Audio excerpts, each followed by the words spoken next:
Hello বন্ধুরা, তোমরা সবাই কেমন আছো? আশা করি ভালো আছো। তো আজকে আমি চলে এসেছি আমার একটা দিদিভাই বাড়িতে। তো দিদিভাই কিছু পুজোর জিনিস স্পেশাল কিছু উঠিয়েছে।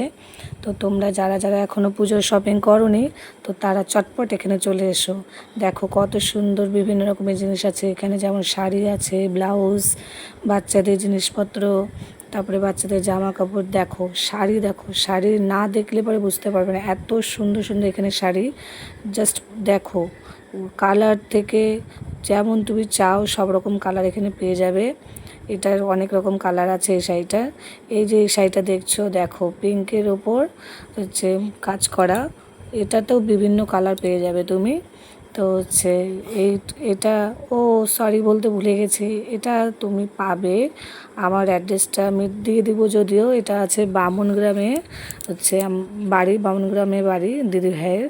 তো এই বাড়িতে এলে সব বাড়িতেই ব্যবসাটা করছে, তো বাড়িতে আসতে হবে, বাড়িতে এসে দেখতে হবে বিভিন্ন ধরনের জিনিস। এত তো দেখানো সম্ভব না, তো যতটা হয় দেখিয়ে দিচ্ছি। এই দেখো মেয়েদের সুন্দর সুন্দর জামা, তারপরে আরও অনেক রকমের আছে। তো কালার তো পেয়ে যাবে যেটা তোমার ইচ্ছে। এই দেখো আর একটা সুন্দর একটা জামা, সাদার উপরে পিঙ্ক, ওয়াও। তারপরে আছে বাচ্চাদের প্যান্ট, টি শার্ট, তারপরে বিভিন্ন ধরনের জিনিস। তো তোমরা যারা